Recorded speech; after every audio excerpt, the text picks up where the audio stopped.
જય માતાજી મિત્રો, આજે વૈશાખ સુદ ત્રીજનો દિવસ એટલે અક્ષય તૃતીયા કે જેને અખા ત્રીજ પણ કહેવાય છે। આજના દિવસે કરેલું કોઈ પણ કાર્ય અક્ષય રહે છે, એટલે કે તેનો ક્યારેય ક્ષય થતો નથી, તેનો ક્યારેય નાશ થતો નથી। શાસ્ત્રોમાં આજના દિવસને ખૂબ જ શુભ કહ્યો છે। એવું કહેવાય છે કે આજે ભગવાન શ્રી કૃષ્ણ અને સુદામાનું દ્વારિકામાં મિલન થયું હતું। સુદામાએ તેના પરમ મિત્રને એક મુઠ્ઠી તાંદુલ ભેટ આપી હતી। એક મુઠ્ઠી પૌવાના બદલામાં ભગવાન શ્રી કૃષ્ણએ સુદામાને લખલૂટ ધન સંપત્તિ આપી હતી, વૈભવ સુખ સમૃદ્ધિ આપી હતી, જેથી ઠાકોરજીને આજે 56 ભોગ ધરવા જોઈએ।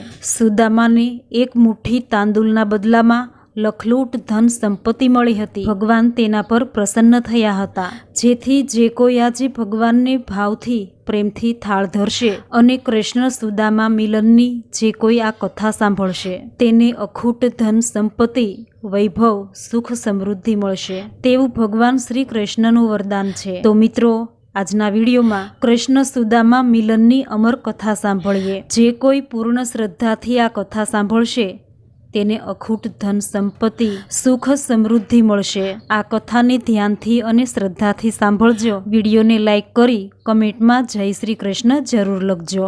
ચેનલને સબસ્ક્રાઈબ કરવાનું ભૂલતા નહીં। આ વિડીયોને તમારા મિત્રોમાં શેર કરજો।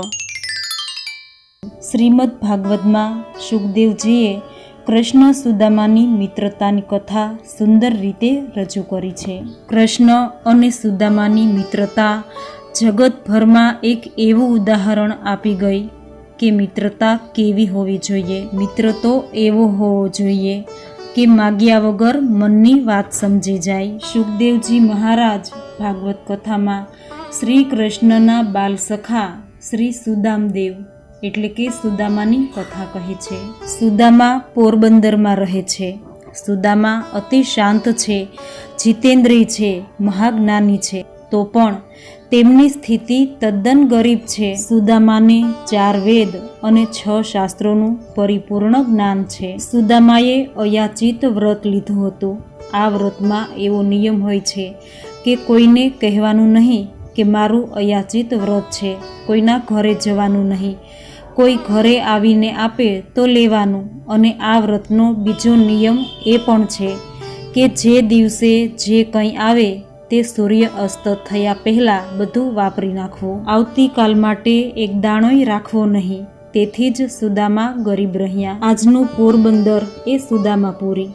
સુદામા આખો દિવસ ધ્યાન કરે, બ્રહ્મ ચિંતન કરે। સુદામાની પત્નીનું નામ સુશીલા હતું। સુશીલાના નામ પ્રમાણે જ એના ગુણ હતા। એ મહાન પતિવ્રતા સ્ત્રી હતી। સુશીલા પાસે ફક્ત એક જ વસ્ત્ર છે, તે નાહીને શરીર ઉપર જ સૂકવે છે। ગરીબીને કારણે તે ક્યારેક ઉપવાસ પણ કરે છે। આટલી બધી ગરીબી હોવા છતાં સુશીલા સુદામાને ફરિયાદ પણ કરતી નથી, કારણ કે સુશીલા મહાન પતિવ્રતા છે। તે આખો દિવસ ઘરમાં બેસી ભક્તિ કરે છે, પતિને પરમાત્મા માની તેની સેવા કરે છે। પતિ પત્ની ઘરમાં સત્સંગ કરે છે, કૃષ્ણ કીર્તન કરે છે। આવો ગૃહસ્થાશ્રમ જે સંન્યાસાશ્રમને પણ શરમાવે છે। સુદામા મહાન જ્ઞાની છે। એ ઘરમાં ઠાકોરજીની સન્મુખ જ કથા કરતા અને ઘણીવાર પત્નીને કહે કે તું મારી કથા સાંભળ, ત્યારે સુશીલા કથા સાંભળે અને ખૂબ આનંદ પામે। તેને થાય કે મારા પતિદેવ મહાન જ્ઞાની છે। પરમાત્માની કૃપાથી સુદામાના ઘરે ઘણા બાળકોનો જન્મ થાય છે, પણ અતિ ગરીબીમાં રહેતા સુદામાના ઘરે ખાવાના પણ ફાફા છે। સુશીલા માં છે, તેનાથી બાળકોની આ દશા જોવાતી નથી। એક દિવસ સુશીલાએ પતિદેવને કહ્યું કે તમારી કથામાં મેં સાંભળ્યું છે કે શ્રી કૃષ્ણને મિત્રો અતિશય પ્રિય લાગે છે। સુદામા કહે છે કે હા દેવી, તમારી વાત સાચી છે। મારો કનૈયો મિત્રો સાથે ખૂબ પ્રેમ કરે છે, તે મિત્રોની ખાતર માખણ ચોર પણ કહેવાયો છે। ત્યારે સુશીલાએ 2 હાથ જોડી કહ્યું કે હે નાથ, તમે પણ દ્વારિકાનાથના મિત્ર છો ખરું ને? ત્યારે સુદામાએ કહ્યું કે હા, અમે એક જ ગુરુકુળમાં ભણ્યા હતા, હું શ્રી કૃષ્ણનો મિત્ર છું। ત્યારે સુશીલાએ પ્રેમથી સમજાવીને કહ્યું કે તમારા મિત્રના દર્શન કરવાની ઈચ્છા થતી નથી? સુદામા કહે છે કે હું શ્રી કૃષ્ણનો મિત્ર છું, પણ દરિદ્ર નારાયણ છું. મારા મિત્ર શ્રી કૃષ્ણ તો લક્ષ્મીપતિ નારાયણ છે. જો હું તેમને મળવા જાઉં તો લોકો કહેશે, આ બ્રાહ્મણ તો માગવા આવ્યો. મારો નિયમ માગવું અને મરવું સરખું છે, એટલે મને જવાની ઈચ્છા થતી નથી. હું ગમે તે થાય પણ પ્રભુના દ્વારે માગવા તો નહીં જાઉં. પ્રભુને જે કંઈ આપવું હશે તે ઘરે આવીને આપશે. સુશીલા કહે છે કે તમે જ કથામાં કહ્યું છે કે પરમાત્માને 1000 આંખો છે, એ બધાને બહુ પ્રેમથી નિહાળે છે. એ તમને જોતા બધું જ સમજી જશે. માગવાની કંઈ જરૂર નથી. સુદામાને પત્નીની વાત સાચી લાગે છે. પત્નીને મારા ઘરમાં ખૂબ દુઃખ છે, છતાં મને કોઈ દિવસ ત્રાસ આપતી નથી. એ મને રોજ સમજાવે છે કે પ્રભુના દ્વારે દર્શન કરવા જાઓ. અને પત્નીના આગ્રહને વશ થઈ તેઓ દ્વારિકા જવા તૈયાર થયા. સુદામા પત્નીને કહે છે કે હું દ્વારિકા તો જાઉં, પણ ઘણા દિવસો પછી અમે મળ્યા નથી. મિત્રને કંઈ ભેટ તો આપવી પડે ને? આપણા ઘરમાં તો કંઈ નથી. આ સાંભળી સુશીલા કહે છે કે હું તમને ભેટ આપીશ.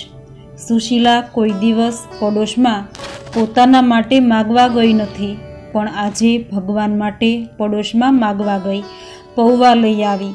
પૌવા બાંધવા માટે ઘરમાંથી કાપડનો ટુકડો ગોતી અને એક પોટલી બાંધી સુદામાને આપી.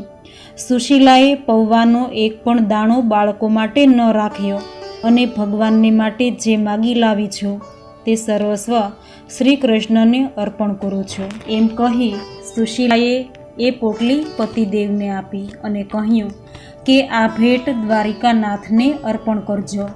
એ જાણતી હતી કે પોતાનો પતિ ખૂબ શરમાળ છે. સોનાની દ્વારિકા, રાણીઓનો વૈભવ અને રાણીઓનો શૃંગાર જોઈ મારા પતિદેવને આ ભેટ અર્પણ કરતા સંકોચ થશે. એટલે તે કહે છે કે આ ભેટ આપતા જો તમને સંકોચ થાય તો દ્વારિકાનાથને કહેજો કે આ તમારા ભાભીએ તમને ભેટ મોકલી છે. આટલું બોલ્યા પછી સુશીલા વિચાર કરે છે કે હું દ્વારિકાનાથની ભાભી છું. મારા પતિદેવને તો કંઈ જોતું નથી, પણ ભગવાન મારા બાળકને માટે થોડુંક આપે તો સારું. પ્રભુ આ પૌવા જોશે એટલે બધું સમજી જશે. તે તો ઉદાર છે. સુદામા દ્વારિકા જવા તૈયાર થયા. ફાટેલી પોતળી પહેરી છે, હાથમાં લાકડી છે અને બગલમાં પોટલી દબાવી છે. સુશીલા ઊભી ઊભી પ્રેમથી પતિદેવના દર્શન કરે છે. પતિના ગયા પછી સુશીલાને થાય છે કે આજે મેં મારા પતિને ખૂબ ત્રાસ આપ્યો. તેઓ કેટલાય દિવસથી ભૂખ્યા છે. તેનું શરીર દુર્બળ છે. મારા પતિ ભૂખને લીધે કેવી રીતે ચાલી શકશે?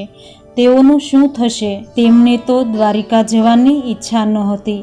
હું તો સ્વાર્થી છું કે મેં તેમને પરાણે મોકલ્યા. દ્વારકા તો બહુ દૂર છે. રસ્તામાં એમને કંઈ થશે તો? આવો બધો વિચાર કરી સુશીલાનું હૃદય વ્યાકુળ થયું છે. આમ વિચારી સુશીલા રડવા લાગી. સુશીલાએ સૂર્યનારાયણની બાધા રાખી કે હે સૂર્યનારાયણ, મારા પતિ આજ સુધી કોઈના દ્વારે ગયા નથી. તેમનું શરીર ખૂબ દુર્બળ છે. મારા પતિ 15 દિવસથી ભૂખ્યા છે. તમે મારા પતિદેવની સાથે રહેજો. મારા પતિનું રક્ષણ કરજો. દ્વારિકાનાથ ભલે પૈસો ન આપે, પણ મારા પતિદેવ સુખરૂપ ઘરે પાછા આવે. પોષ સુદ સપ્તમીના દિવસે સુદામદેવ દ્વારિકાનાથને મળવા ગયા છે. બહુ ઠંડીને લીધે તેમનું શરીર થરથર કાંપે છે. ભૂખને લીધે શરીર દુર્બળ થયું છે. દ્વારિકાનાથનું સ્મરણ કરતાં કરતાં એ ચાલે છે. ઘણું ચાલ્યા પછી સુદામા થાકી ગયા. સુદામા વિચાર કરે છે કે ઘણા વર્ષો થયા અમે ગુરુકુળમાં સાથે રહેતા હતા, પણ કનૈયો તો હવે મોટો રાજા થઈ ગયો. એ મને ઓળખશે તો ખરો ને? ત્યાં ગયા પછી મારું અપમાન તો નહીં થાય ને? મને દ્વારિકાનાથના દર્શન થશે તો ખરા ને? હું દ્વારિકા પહોંચીશ ને? આવો વિચાર કરતા સુદામા રસ્તામાં ભૂખને લીધે ચક્કર ખાઈ અને નીચે પડી ગયા. તેમને મૂર્છા આવી ગઈ. આ બાજુ ત્રિલોકના નાથ ભગવાન શ્રી કૃષ્ણને ખબર પડે છે કે મારો સુદામા મને મળવા આવ્યો છે. તે આટલું બધું ભણ્યો પણ એની પોતાની વિદ્યાનો ઉપયોગ કોઈ દિવસ પૈસા માટે કર્યો નથી. એ કેટલું દુઃખ સહન કરે છે. તેણે અયાચિત વ્રત લીધું છે. આખો દિવસ એ ધ્યાન કરે છે, ત્રિકાળ સંધ્યા કરે છે.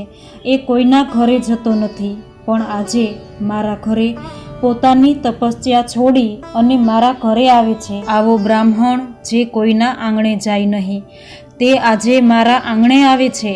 તો મારો ગૃહસ્થનો ધર્મ છે કે મારે તેનું સ્વાગત કરવું જોઈએ. તે ચાલતો આવે એ ઠીક નથી. ભગવાને ગરુડને આજ્ઞા કરી કે સુદામાની નિંદ્રાનો ભંગ ન થાય એ રીતે સુદામાને ઉઠાવી દ્વારિકામાં લઈ આવો. ગરુડજી સુદામાને ત્યાંથી ઉઠાવી લઈ આવ્યા અને દ્વારિકા પાસે એક ઝાડની તળે સુવરાવ્યા. થોડા સમય બાદ સુદામા મૂર્છામાંથી જાગે છે. થોડુંક ચાલ્યા કે સોનાની દ્વારિકા દેખાય. સુદામા લોકોને પૂછે છે કે આ ગામનું નામ શું છે? લોકો જવાબ આપે છે કે દ્વારિકા. સુદામાને આશ્ચર્ય થાય છે કે લોકો કહેતા હતા કે દ્વારિકા તો બહુ દૂર છે, ત્યાં જતાં 15-20 દિવસ થાય. જ્યારે હું સવારે નીકળ્યો અને અત્યારે તો દ્વારિકામાં પહોંચી ગયો. સુદામાને તો ખબર નથી કે તેમને તો ગરુડજી ઉઠાવી અહીં લાવ્યા છે. કહેવાય છે ને કે પરમાત્મા માટે 20 ડગલા ચાલશો તો ભગવાન તમારા માટે 20 ગાંવ ચાલશે. સુદામા લોકોને પૂછે છે કે શ્રી કૃષ્ણ ક્યાં રહે છે? મને કોઈ શ્રી કૃષ્ણનો મહેલ બતાવો, મારે દ્વારિકા નાથને મળવું છે. લોકોને આશ્ચર્ય થાય છે. લોકો પૂછે છે કે મહારાજ, તમે શ્રી કૃષ્ણને ઓળખો છો? તમારે શ્રી કૃષ્ણને શા માટે મળવું છે? સુદામા કહે છે કે શ્રી કૃષ્ણ મારા મિત્ર છે. અમે એક જ ગુરુકુળમાં ભણતા હતા. લોકોને આશ્ચર્ય થયું કે આ બ્રાહ્મણે તો ફાટેલી પોતળી પહેરી છે. એના શરીરના હાડકાં પણ બધા દેખાય છે અને કહે છે કે હું દ્વારિકાનાથનો મિત્ર છું. શ્રી કૃષ્ણને કોઈ મિત્ર મળ્યો નહીં હોય કે આવો મિત્ર બનાવ્યો? મહારાજ, તમે સાચું બોલો છો ને? સુદામા હાથ જોડી કહે છે કે હું કોઈ દિવસ જૂઠું બોલતો જ નથી. હું શ્રી કૃષ્ણનો મિત્ર છું. લોકોએ તેમને રાજમહેલમાં જવાનો રસ્તો બતાવ્યો. સુદામા તો ભગવત સ્મરણ કરતા શ્રી કૃષ્ણના મહેલ પાસે આવ્યા. ત્યાં 16,000 રાજમહેલ છે. પહેલો રાજમહેલ રૂકમણીજીનો આવે છે. સુદામા ત્યાં આવે છે. મહાલક્ષ્મીના ઐશ્વર્યનું વર્ણન કોણ કરી શકે? સોનાનો રાજમહેલ છે, સુંદર બગીચો છે, સિપાઈઓ પહેરો ભરે છે. આવો સુંદર રાજમહેલ જોઈ સુદામાના મનમાં જરાય મત્સર નથી. એ ગરીબ છે પણ એમનું હૃદય ગંગાજળ જેવું શુદ્ધ છે.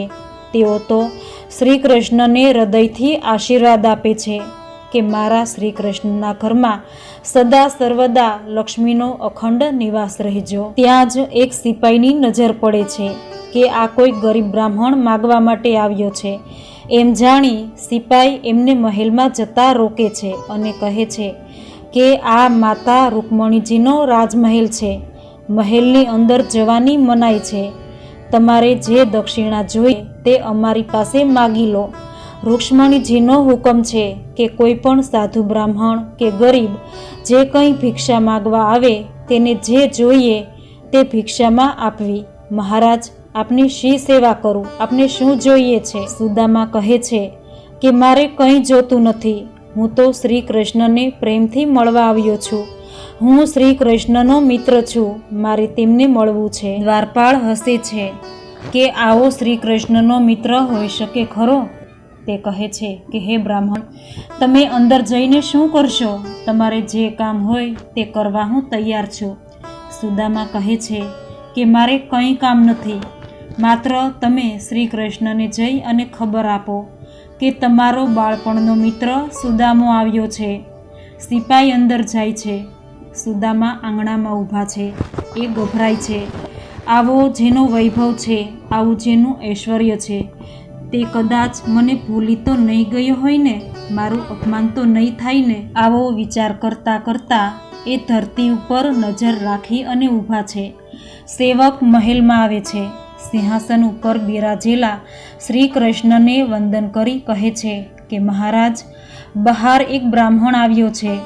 શરીરના બધા હાડકાં દેખાય છે, આંખો ઊંડી ઉતરી ગઈ છે, ફાટેલી એક સાધારણ પોતળી પહેરી છે અને બગલમાં એક નાનકડી પોટલી છે, હાથમાં લાકડી છે, પણ મુખ ઉપર દિવ્ય તેજ છે. અમે તેને કંઈ આપીએ પણ એ લેતા નથી. તે કહે છે કે મારે કંઈ જોતું નથી, હું તો દ્વારકાનાથને મળવા આવ્યો છું. હું માલિકનો મિત્ર છું, મારું નામ સુદામો છે. સુદામો, આ 3 અક્ષર કાને પડતા ભગવાન સિપાઈઓ સાથે બોલવા પણ ન ઊભા રહ્યા. મારો સુદામો આવ્યો, મારો સુદામો આવ્યો. આમ કહેતા ભગવાને દોટ મૂકી. ત્રિલોકનો નાથ ભગવાન શ્રી કૃષ્ણ ભાન ભૂલે છે. આજે પ્રભુને યાદ રહ્યું નથી કે હું દ્વારિકાનો રાજા છું, હું લક્ષ્મીપતિ છું. રૂક્ષ્મણીજીને તો બહુ આશ્ચર્ય થયું કે ઘણા મળવા આવ્યા, પણ પ્રભુ આવી રીતે કદી દોડ્યા નથી. કોણ આવ્યું હશે તે જોવા માટે રૂક્ષ્મણીજી પણ પાછળ દોડે છે. દ્વારિકાનાથ દોડીને પોતાના બાળસખા સુદામાને ભેટી પડે છે, જેનું કાળજું ધોળું છે, હૃદય ગંગાજળ જેવું પવિત્ર છે. તેના પ્રભુ કપડાં જોતા નથી, પ્રભુ તો કાળજું જુએ છે. પ્રભુએ સુદામાને ખંભે માથું રાખ્યું અને પીઠ ઉપર જેવો હાથ ફેરવ્યો ત્યારે હાડકાનો સ્પર્શ થયો. શરીરના હાડકાં વાગ્યા ત્યારે પ્રભુની આંખમાંથી ચોધાર આંસુ નીકળ્યા કે અરે, મારા મિત્રની આ દશા. આવા તપસ્વી મિત્રના ઘરે જઈ મારે એને આપવું જોઈએ. હું ત્યાં ગયો નહીં, મેં ભૂલ કરી. એ નિયમથી કોઈના દ્વારે જતો નથી. શ્રી કૃષ્ણ સુદામાને કહે છે કે મિત્ર, તું આવ્યો તેથી મને બહુ આનંદ થયો. સુદામાને થયું કે કનૈયાએ મને યાદ રાખ્યો છે. ભગવાન શ્રી કૃષ્ણ સુદામાનો હાથ પકડી અંદર લઈ જાય છે અને પોતાના સોનાના સિંહાસનમાં બેસાડે છે. શ્રી કૃષ્ણ સુદામાના ચરણ પાસે બેઠા છે. સુદામા કહે છે કે કૃષ્ણ, તમે મોટા છો માટે અહીં સિંહાસનમાં બેસો. ત્યારે ભગવાન શ્રી કૃષ્ણ કહે છે કે મિત્ર સર્વ કરતાં મોટો અને સર્વથી શ્રેષ્ઠ છે, માટે હું તારા ચરણમાં બેસીશ. શ્રી કૃષ્ણ રૂકમણીજીને કહે છે કે મારે મિત્રની પૂજા કરવી છે, તમે તૈયારી કરો. રૂકમણીજી જળ લઈ આવે છે. એના પહેલાં તો પ્રભુની આંખમાંથી આંસુઓથી સુદામાના ચરણ પખાળાઈ જાય છે. રૂક્ષ્મણીજી જળ લાવ્યા છે. રૂક્ષ્મણીજી સુદામાના ચરણ પર જળ પધરાવે છે અને શ્રી કૃષ્ણ તેમના ચરણ પખાળે છે. પછી રૂકમણીજી પંખો નાખે છે. સુદામા તપસ્વી બ્રાહ્મણ છે, પગમાં જોડા પહેરે નહીં, તેથી રસ્તામાં ચાલતા અનેક કાંટા વાગ્યા છે. ભગવાન સુદામાના પગના કાંટા કાઢે છે. સુદામાને સ્નાન કરાવ્યું, પીળા પિત્તાંબર પહેરવા આપ્યા, ભોજન કર્યું અને પછી બંને મિત્રોએ નાનપણની ખૂબ વાતો કરી. શ્રી કૃષ્ણ સુદામાને પૂછે છે કે મિત્ર, તારા લગ્ન થયા કે નહીં? સાચું કહેજે, મારા ભાભી કેવા છે? સુદામા કહે છે કે મારા લગ્ન થયા છે અને પત્ની પણ ખૂબ સારી છે, સંસ્કારી અને સુશીલ છે. તેના કહેવાથી જ હું તને મળવા આવ્યો છું. સુદામા પત્નીના ખૂબ વખાણ કરે છે, ખૂબ વાતો કરે છે, પણ એ નથી કહેતા કે ઘરમાં કંઈ ખાવાનું નથી. શ્રી કૃષ્ણ કહે છે કે મારા ભાભીના કહેવાથી તું આવ્યો છે, તો જરૂર મારા ભાભીએ મારા માટે કંઈ આપ્યું તો હશે જ. સુદામાએ તો બગલમાં પૌવાની પોટલી દબાવી.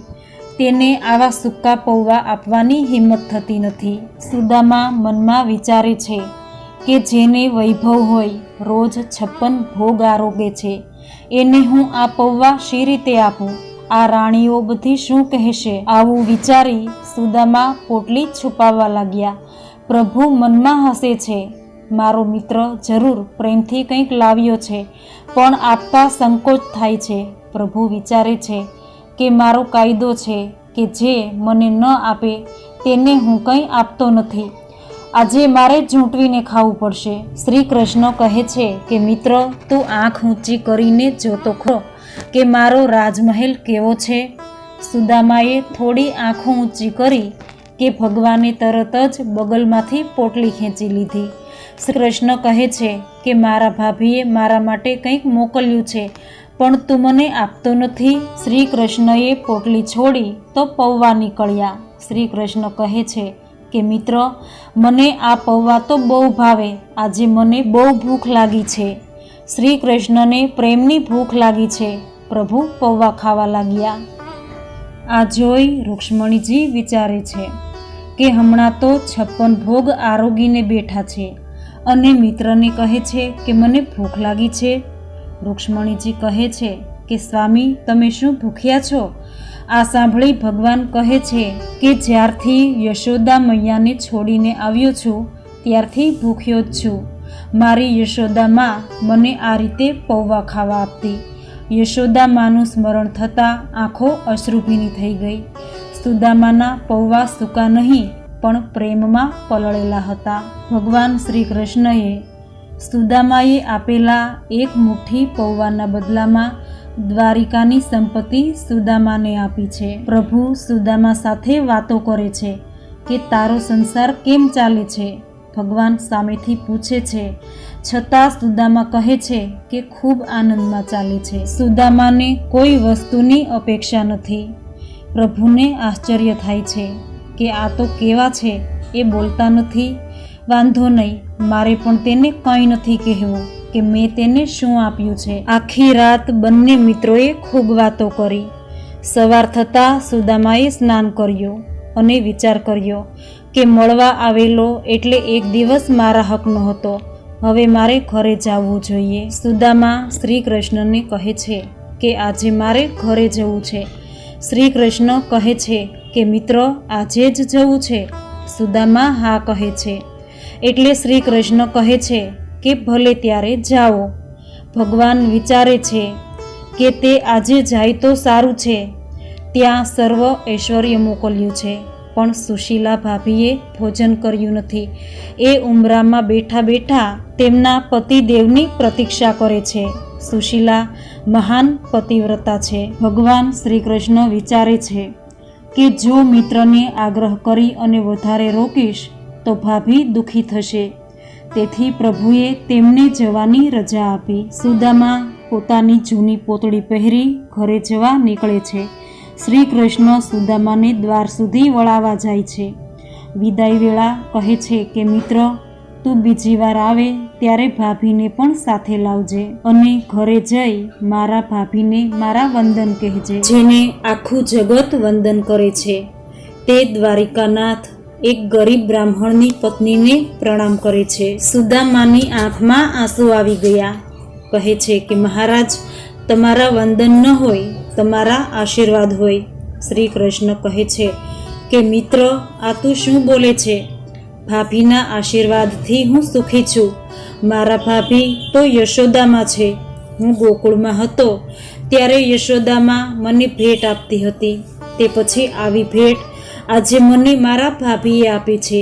મારા ભાભીના ચરણમાં મારા વંદન કહેજે. ભગવાન શ્રી કૃષ્ણનું સ્મરણ કરતા સુદામા પોતાના ઘરે જવા રવાના થયા. સુદામા પોતાના ઘરે આવ્યા. તેને પોતાની ઝૂંપડી મળતી નથી. એ પોતાની ઝૂંપડી શોધે છે. ઝૂંપડીની જગ્યાએ દ્વારિકા જેવો જ મહેલ ખડો થયો છે. સુદામા વિચારે છે કે હું ભૂલો તો નથી પડ્યો ને, પાછો દ્વારિકા જ આવ્યો કે શું? આવો વિચાર કરે છે ત્યાં તો સુશીલાને ખબર પડી કે પતિદેવ આવ્યા છે. એટલે દોડતા જઈ તેમણે પતિદેવનું સ્વાગત કર્યું અને કહ્યું કે આ બધું તમારા મિત્રએ આપ્યું છે. સુદામાને થયું કે મારો કનૈયો એક અક્ષર પણ બોલ્યો નથી અને કેટલું બધું આપ્યું. હું તો મુઠ્ઠીભર પૌવા લઈ ગયો હતો, એના બદલામાં આટલું બધું આપ્યું. મારો કનૈયો કેવો ઉદાર છે. આ પરમ પવિત્ર શ્રી કૃષ્ણ અને સુદામાની કથા વક્તા અને શ્રોતાઓના મનના પાપોનો નાશ કરે છે. જે વક્તા આ કથાનું બહુ ભાવથી વર્ણન કરે છે અને જે શ્રોતાઓ શ્રવણ કરે છે એમને શ્રી કૃષ્ણના ચરણમાં ભક્તિ પ્રાપ્ત થાય છે. શ્રી કૃષ્ણ અને સુદામાના મિત્રતાની આ અમર કથા સાંભળનાર દરેકની મનોકામના પૂર્ણ થાય તેવી પ્રાર્થના સાથે જય શ્રી કૃષ્ણ.